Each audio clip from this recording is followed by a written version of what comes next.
trouxe uma pergunta. Na verdade, gente, hoje eu me inspirei na obreira Bianca e na pastora Ana e eu tô cheia de pergunta. Cheia de pergunta para perguntar para vocês hoje, para vocês analisarem.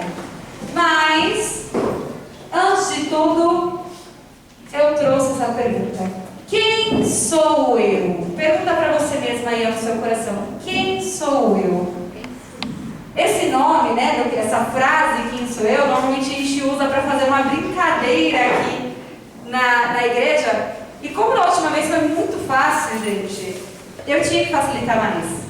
Então, eu trouxe para vocês imagens e cada imagem, ela fala a respeito de um personagem.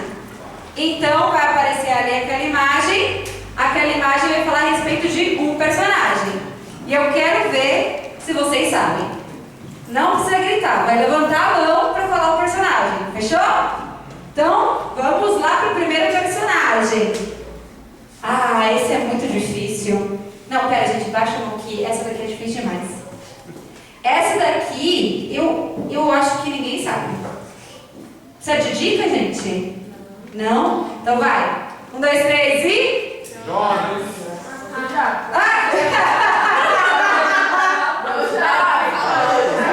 Era pra pessoa que levantou a mão, gente. Calma aí. Eu entendi, gente. Essa é muito fácil. Essa é, então? Jonas. Então, quando a gente vê do peixe grande, né? Aqui tem um desenho, né, de uma baleia, mas quando a gente pensa num peixe grande, automaticamente a gente pensa na história de Jonas. Mas por quê? Porque Jonas, ele teve aquele momento de experiência com Deus na barriga da baleia. Jonas, ele poderia ter ido ali pela paz, né?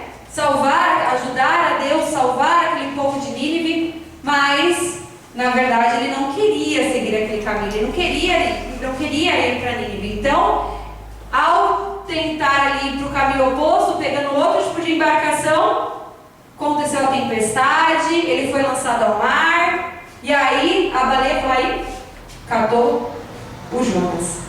Então, essa foi fácil. Gente, eu prometo que na verdade não coloquei nenhum difícil, porque eu não consigo. Vamos lá, próxima. Ah, essa tá difícil. Essa tá muito difícil. E se fosse pegadinha? Pegadinha? Pegadinha. Aqui, ó. A Janaína falou assim, ó. Se fosse pegadinha, seria José, não é? É Moisés.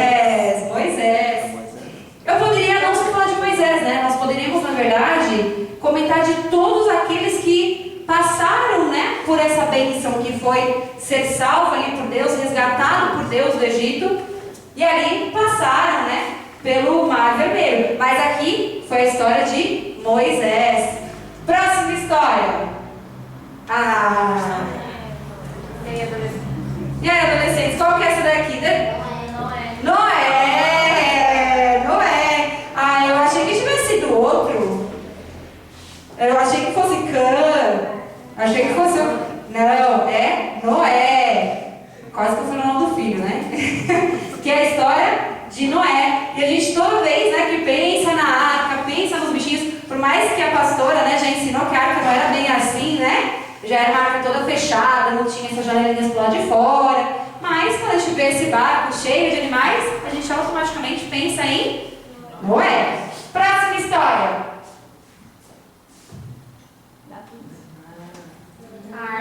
Davi. Quem é? Davi. Gente, eu quis pegar esse ponto específico da história de Davi, porque todo mundo lembra de Davi sendo consagrado como rei. Todo mundo lembra de Davi matando o gigante. Mas aqui eu quis retratar um momento muito forte que Davi passou, que foi quando ele estava ali na caverna de Adulão.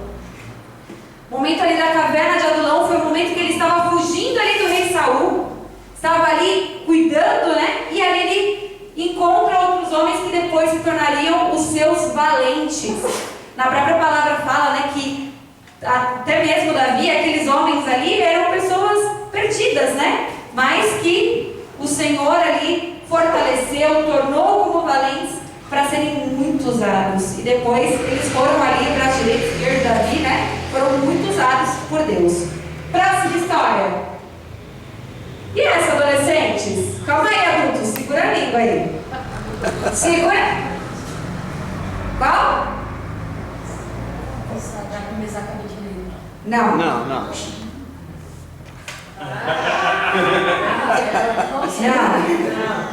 Não. Nabucodonosor. Olha, gente, vocês têm que treinar a segurança de vocês, porque falar Nabucodonosor eu não tinha visto quem tinha sido. Aí eu perguntei, aí ficou. Essa aqui, gente, é a história de Nabucodonosor. O Nabucodonosor eu quis colocar uma outra representação, porque eu e Yasmin, quando eu penso em Nabucodonosor, eu automaticamente penso na fornalha, eu penso, né, em Sadraque, Mesaque e Abednego. Eu penso também agora por causa da Estela e do Henrique, eu penso quando ele virou animal, né? Porque a Estela e o Henrique, por exemplo, eles como crianças por causa da musiquinha, eles quando pensam em Nabucodonosor, eles não pensam no Nabucodonosor como um rei da Babilônia, não. Eles pensam no Nabucodonosor como o homem que ficou maluco e que virou ali um animal e comia mato. É isso, esse pensamento que eles têm de Nabucodonosor. E aí, gente, calma que eu tô quase começando a pregação sem falar todos os personagens. Próximo personagem. Esse? Quem estava aqui, quem estava esperando? Daniel. E o próximo agora? Quem sabe esse? Quem sabe esse? Eu sei. Não. Naamã. Quase o nome. Ah, Mardoqueu, né? Mas... Não. Você falou quase. É quase isso o nome. Quase isso. Ramã. Ramã, gente. Por que eu coloquei a forca? Essa daí eu sabia que não. Por quê? Ramã, gente, ele foi o homem que criou ali, fez construir ali uma forca para que Mordecai, Mardoqueu, né, que era o tio ali de Esther, fosse enforcado, né, e o povo ali, né, de Esther ali fosse enforcado, o povo de Deus. Então, esse eu quis trazer essa imagem, né, para vocês pudessem ver. Aqui, por exemplo, a pastora já olhou a forca e já lembrou dele. Você, por exemplo, lembrou de Judas, né? Porque falam, né, que Judas ele se enforcou. Mas, pensando em todos esses personagens, eu fiquei pensando que todos eles a gente reconhece, a gente sabe o nome por conta das histórias. A gente pensa na história, a gente sabe cada passo que foi trilhado, a gente pensa cada pensamento que foi revelado, né? Até mesmo o Ramã, quando é falado dele, ele fala a respeito de como ele era uma pessoa ali maquiavélica, né? Uma pessoa ruim. Isso tudo é revelado, né? Cada atitude mostrava qual que era o final dessa pessoa. Ali, no caso, quando a gente pensa, por exemplo, de Ramã, ele era tão mal, que ele acabou depois pagando. O próprio lugar que ele construiu para gerar destruição foi o que destruiu ele. E trazendo isso para as nossas vidas, pode passar para o próximo. Eu gostaria que vocês refletissem nisso, que todos nós somos lembrados por histórias. As pessoas, elas nos identificam por histórias. Até mesmo, eu quando era criança sempre ouvi uma história do meu pai, de um parente nosso. Essa história é meio engraçadinha. Que ele nunca tinha visto sorvete na vida. E ele, a primeira vez que tomou sorvete, ele ficou tão alucinado, porque ele gostou tanto do sorvete, que ele pegou o sorvete e ele colocou no bolso para levar para a esposa. E ali, gente, o que aconteceu? Derreteu o sorvete. E quando eu era criança, eu achava o máximo essa história. E eu sei que isso aconteceu. Eu posso ver a pessoa e saber que aquilo aconteceu com ela. mas eu conheço ele pela história. Eu não vivi com ele, mas eu conheço essa pessoa por essa história que passou com ela. E muitas vezes acontece isso, sabe? Às vezes, a história que te faz ser identificado é porque você um dia foi curado. Às vezes, a história que você tem é de que você é uma pessoa muito abençoada por Deus. Mas às vezes, a história que identifica você, a sua vida, é que às vezes você fugiu de Deus e permitiu que a destruição viesse para sua família. Você permitiu muitas vezes que viessem traições dentro da sua casa. Esse é o tipo de história que pode dizer quem você é. E por isso que a primeira pergunta que eu quero que você faça para você é: qual a história que leva as pessoas a te identificarem? Quando as pessoas pensam naquela história, elas pensam assim: nossa, aconteceu com fulano. Ah, fulano fez isso. Qual história que faz isso? Pode passar para a próxima? Precisa. Outra pergunta. Será que as histórias da sua vida podem te identificar com um bom ou um mau testemunho? E agora, olhando para dentro de você, faz essa pergunta, ó. Você consegue reconhecer Deus na sua própria história? Muitas vezes a gente consegue contar a história do outro. Ah, porque... eu vou contar agora a história da pastora Ana, né? Não, porque a minha tia, ela foi curada do câncer. Foi uma bênção, Deus fez um milagre na vida dela. E eu posso recontar a história dela. A avó, eu posso contar a história dela. A minha avó, Deus salvou ela do trilho do trem. Era para minha avó estar morta, ela está viva. Hoje ela louva o Senhor, ela dança ao Senhor. É a história dela. Mas será que a Yasmin consegue reconhecer Deus na história dela, nos testemunhos dela? Será que você consegue fazer isso? Reconhecer Deus na sua história, agindo na sua vida? E quando você parar para pensar nisso, veja quão valioso é isso. Porque quando você vive de verdade uma vida com Cristo, você vive a essência dos caminhos dele. E quando você passa por isso, você passa a impressionar as pessoas. Porque as pessoas, elas querem estar perto de você pelo fato de saber e sentir que você tem Cristo, que você tem Jesus. No domingo, a pastora Ana comentou a respeito de um vídeo, né, no Dia das Mulheres, ela comentou a respeito de um vídeo, e eu tomei a liberdade, pastora, de passar hoje aqui para vocês. Esse vídeo é extremamente interessante, eu quero que vocês prestem muita atenção. Por quê? Essa mulher, ela é uma atriz, pode abrir. Ela é uma atriz, e o que acontece? Ela vai numa premiação.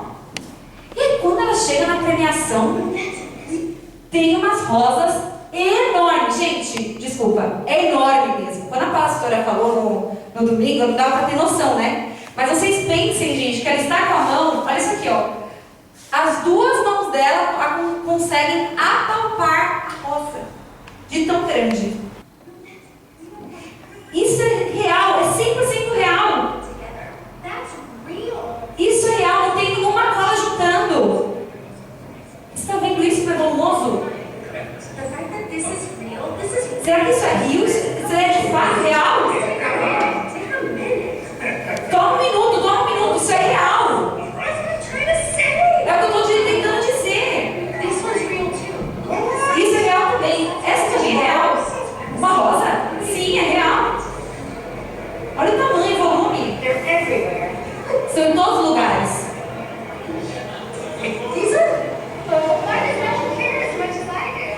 Ninguém se impressiona quanto eu estou me impressionando. Ninguém liga quanto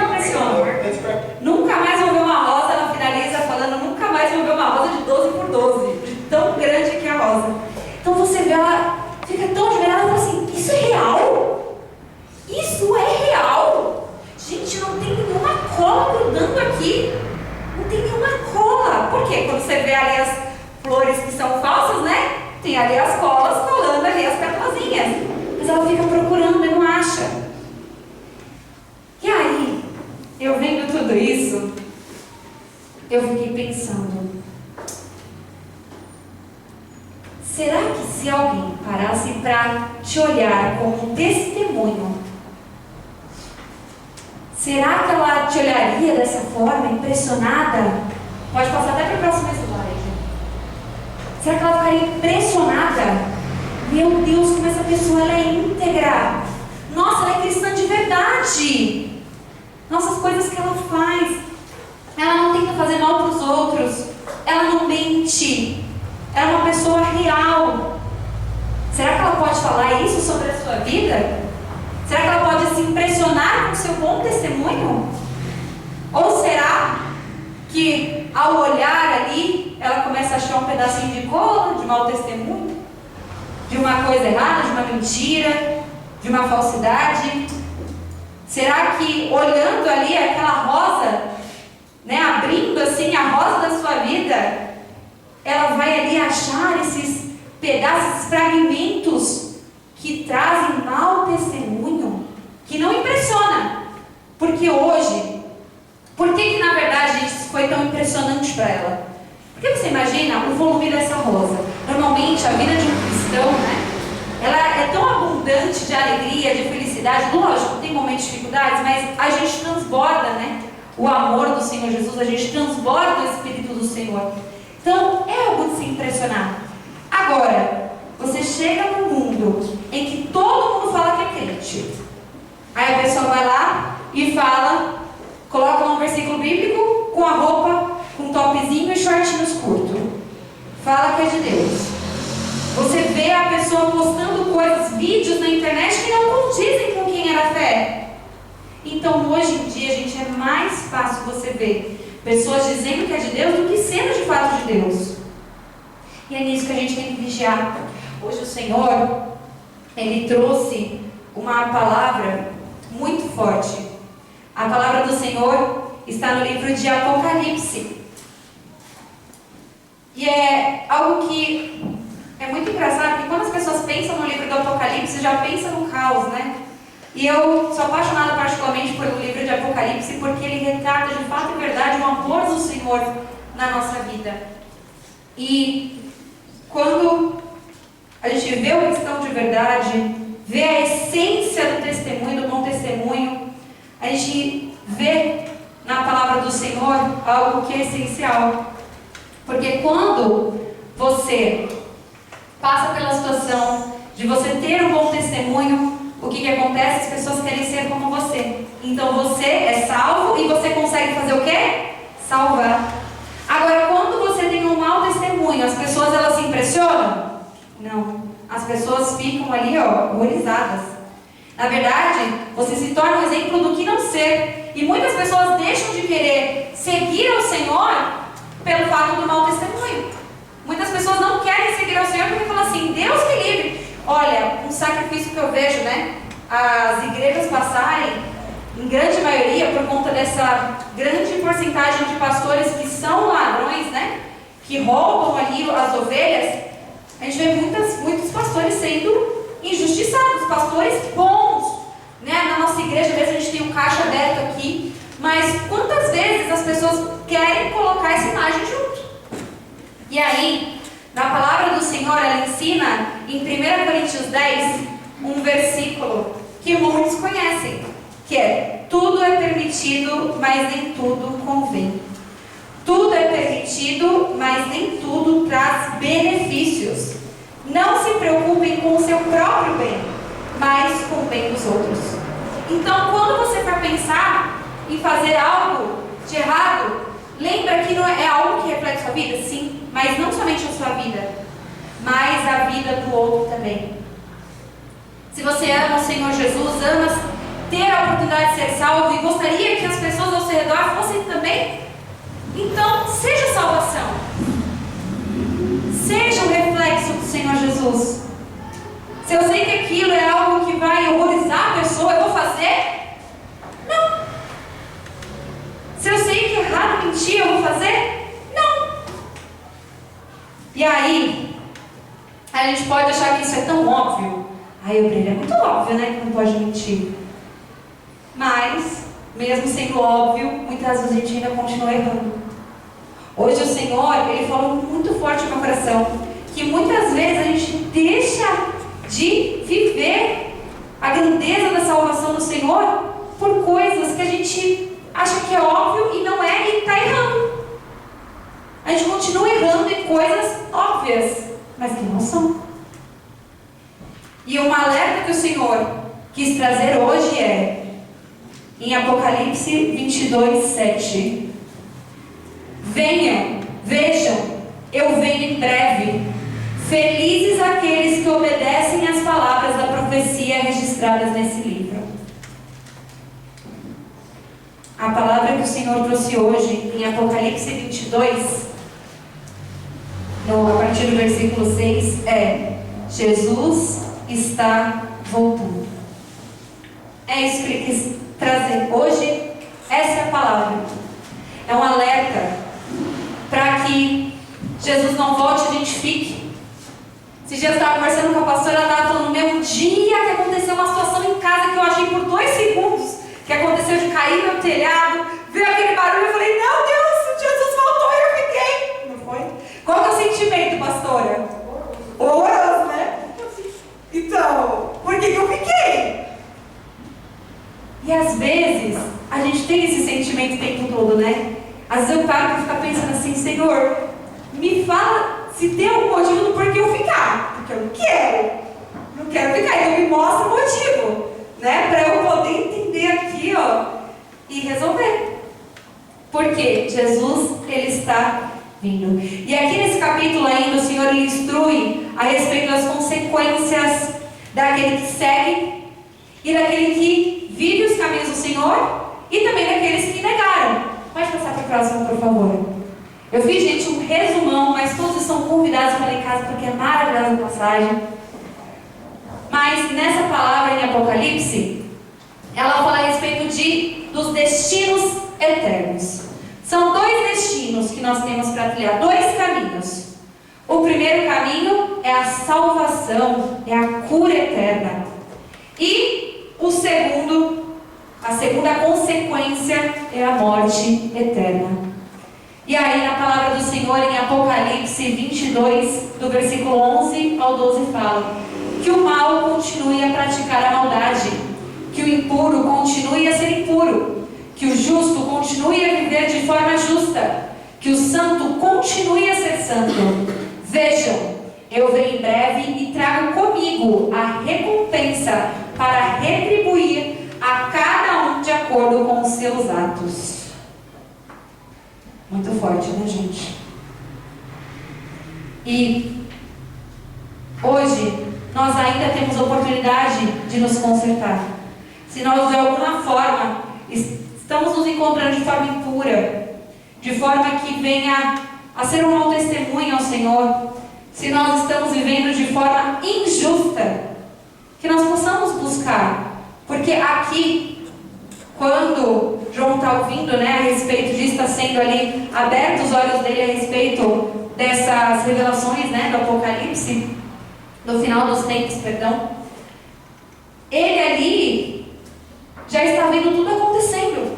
Então aqui, para essas pessoas que estão vivendo naquele momento que ele está vendo aquela previsão, elas realmente não têm mais oportunidade. Mas hoje você tem. Você tem essa oportunidade. E hoje, eu como uma vendedora, eu quero vender para vocês a salvação. Próximo, obreiro.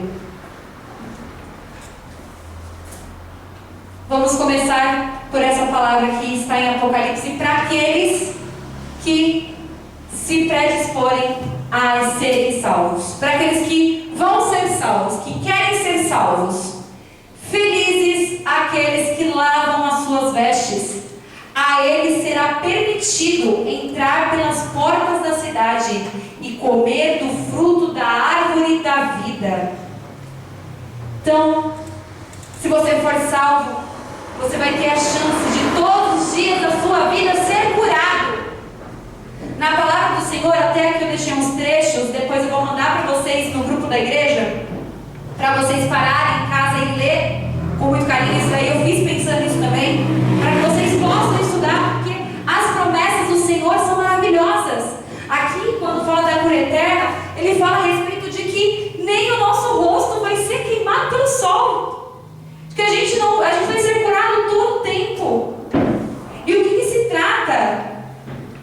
Esse felizes aqueles que lavam as suas vestes.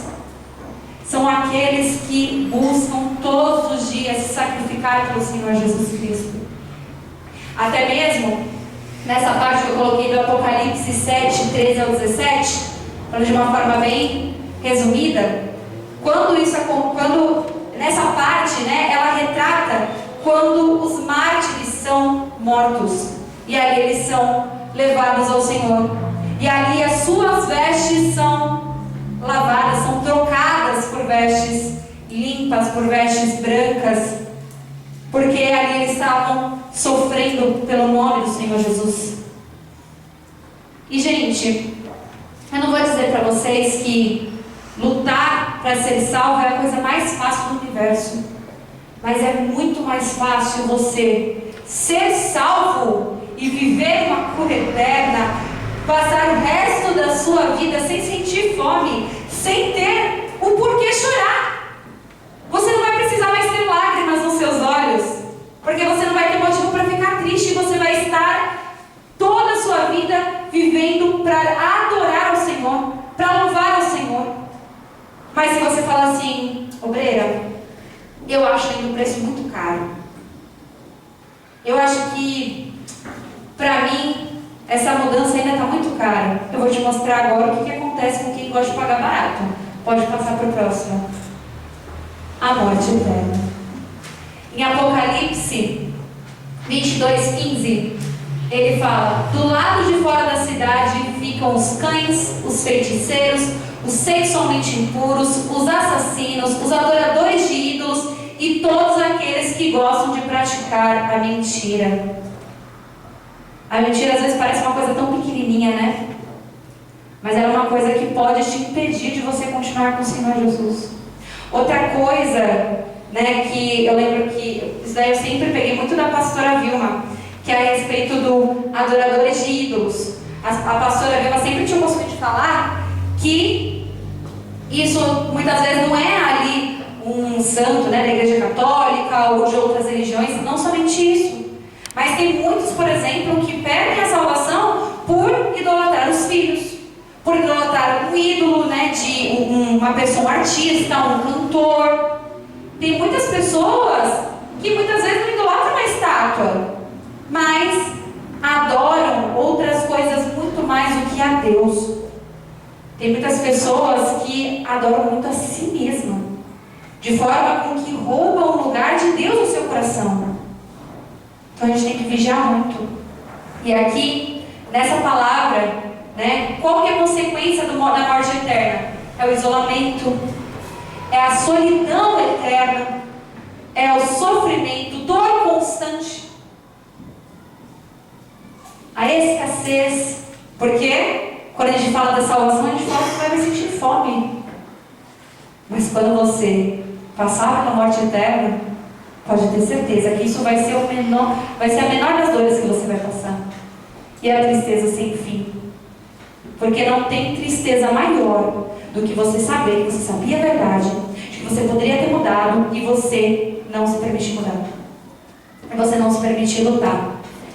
E aqui em Apocalipse 22:18 ao 19, declaro solenemente a todos que ouvem as palavras da profecia registrada neste livro: se alguém acrescentar algo ao que está escrito aqui, Deus acrescentará a essa pessoa as pragas descritas neste livro.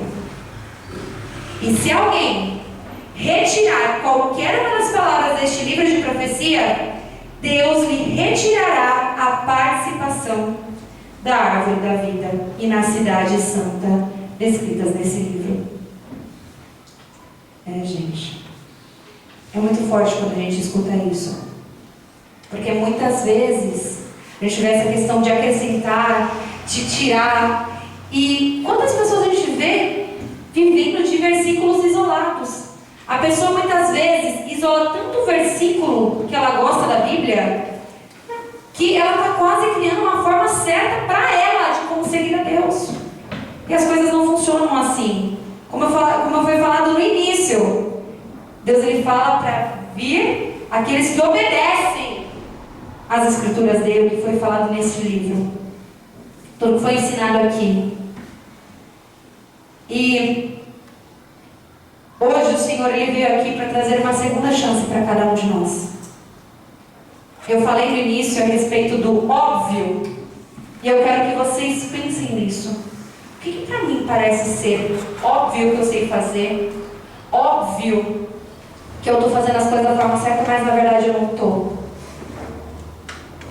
Eu quero mostrar para vocês um vídeo, ele é engraçado, mas é para vocês poderem entender como funciona essa questão do óbvio. Nunca pode perguntar para o paciente se ele está usando o remédio de forma correta. A gente tem que perguntar como ele está usando e se preparar emocionalmente para a bomba que talvez venha. Dona Maria, 60 e poucos anos, glicemia lá em 400 e tanto. Está usando a insulina certinho, Dona Maria? Tô, doutora, igualzinho a moça me ensinou. A agente comunitária de saúde tinha ensinado ela usando uma laranja como modelo de aplicação. Pois Dona Maria todo dia religiosamente aplicava a insulina na laranja e depois descascava e comia. Óbvio, né, gente? 4 mulheres em casa vieram para a orientação de como começar a usar pílula anticoncepcional. 2 meses depois, 2 delas estavam grávidas. Com medo de esquecer de tomar um dia e não funcionar, elas diluíram todas as cartelas no filtro de barro que tinha em casa. E aí todas elas só tomavam água daquele filtro. Óbvio, né, Casal gente? jovem, a menina engravida, ela estava usando a pílula bem certinha. Todos os dias, querida? Todos os dias. Pelo menos os meus dias, né? Não sei se meu namorado, por acaso, não errou alguma coisa. Ela tomava a pílula por metade do ciclo e ele tomava pela outra metade. Criança com infecção de ouvido vem na UPA para reavaliação porque não está melhorando. Como que ele está tomando um antibiótico, mãe? Tomando? Não, eu estou pingando as gotinhas no ouvido. Vozinho com diabetes não gostava de engolir comprimido. O que ele fazia? Diluía o comprimido em água e tomava. Mas aí ficava muito amargo, então ele começou a colocar uma colher de açúcar junto com o comprimido de diabetes para descer melhor. Teve outra diabetes que parou de usar açúcar, completamente cortou o açúcar, igual foi recomendado. Agora ela só adoça as coisas com leite condensado. Uma asmática que não conseguia controlar a asma. Aí a gente foi ver como ela estava usando a bombinha. A bombinha de asma, para quem não sabe, algumas delas têm um comprimido que você coloca dentro da bombinha e aquilo, obviamente, você aperta e aquilo vai entrar dentro do pulmão. Pois ela estava tomando o remédio e depois estava fazendo a bombinha sem nada. Então é isso, pessoal. O óbvio precisa ser dito, não só na medicina, como em qualquer outra área. As pessoas entendem as coisas de forma diferente. Para você que é da área da saúde, da próxima vez, não pergunta se está usando direitinho. Pergunta como é que está usando, que às vezes isso vai explicar absolutamente tudo. E aí? Como que vocês estão usando a sua fé? Porque nosso remédio aqui, né, é a nossa fé. Como que você está usando a sua fé? Gente, parece tão óbvio, né? O da insulina, eu que cresci vendo meus avós aplicando insulina, eu quando vi essa história, eu falei assim, como assim? Ela aplicou na laranja e depois comeu a laranja? Como assim? Parecia óbvio que uns aplicam na barriga, né? Pra mim era óbvio, mas para essa senhora que aprendeu pela primeira vez na vida dela, não era óbvio. E às vezes, gente, não é nem a primeira vez na nossa vida. Às vezes vem questões a respeito da fé que a gente escuta, às vezes está lendo uma palavra mesmo da Bíblia, e a gente fala assim, eu não entendi direito, mas eu acho que é isso daqui mesmo. É tão óbvio, né, que é isso, e às vezes a gente não é.